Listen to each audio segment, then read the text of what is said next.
তেল দিচ্ছি। আমি ময়ান হিসাবে তেল দেব না, এই তেলটা যা থাকবে সেটাই ময়ান হয়ে যাবে। এবার আমি পেঁয়াজটাকে বেরেস্তার মতো করে ভেজে তুলে নেব, মানে লাল করে ভাজতে হবে। তেলটা গরম হলে পেঁয়াজ দেব। তেল গরম হয়ে গেছে, পেঁয়াজ দিয়ে দিলাম। 3টে ছোট সাইজের পেঁয়াজ আছে।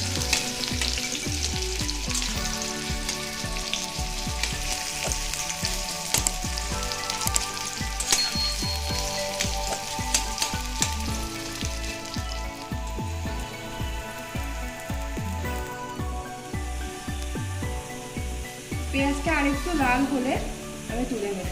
বেরেস্তা করার জন্য অনেকটা তেলের দরকার হয়, আমি তো অতটা তেল দিতে পারিনি, তাই জন্য একদম দোকানের মধ্যে বেরেস্তা তো হবে না, যেটুকু সম্ভব সেটুকু করছি। আমি এরপরে আবার দ্বিতীয় স্টেপ করব। বেরেস্তা করে আমি তুলে নিয়েছি। এবার এর থেকে একটু তেল আমি তুলে রেখেছি, কারণ এতটা তেল আমার আটায় লাগবে না, তেলটা বেশি হয়ে যেত। আর তোমাদের যদি আটার পরিমাণ বেশি হয় তাহলে সেই বুঝে তোমরা তেল দেবে। এবার আমি কারি পাতাটাকে ভেজে তুলে নেব। কারি পাতাগুলো কুচিয়ে রেখেছি।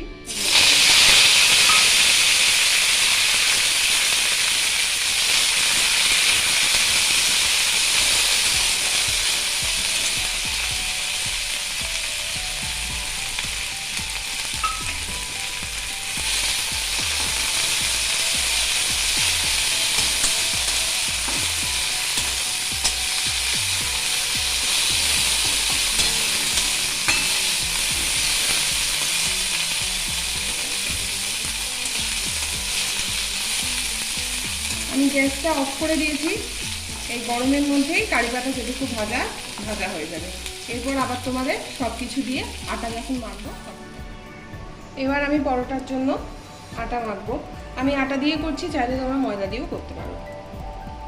পরিমাণ মতো নুন দিয়ে দিলাম। আটার পরিমাণ ময়দার পরিমাণ বুঝে নুন দেবে।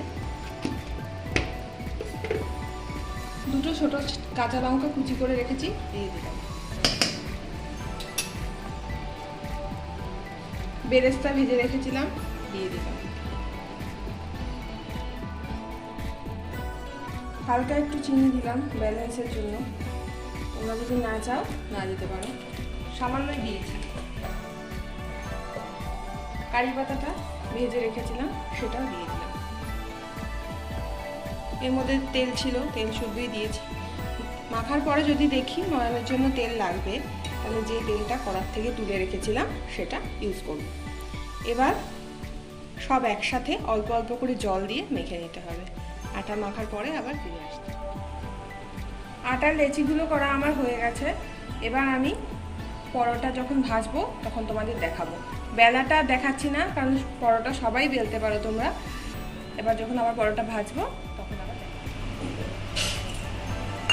এবার আমি পরোটাটা তৈরি করে নেব।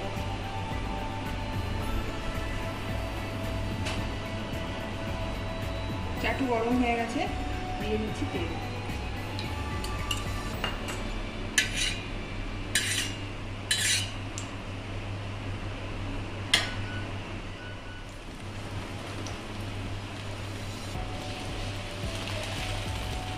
দু পিঠ উল্টে পরোটাটা ভেজে নেব।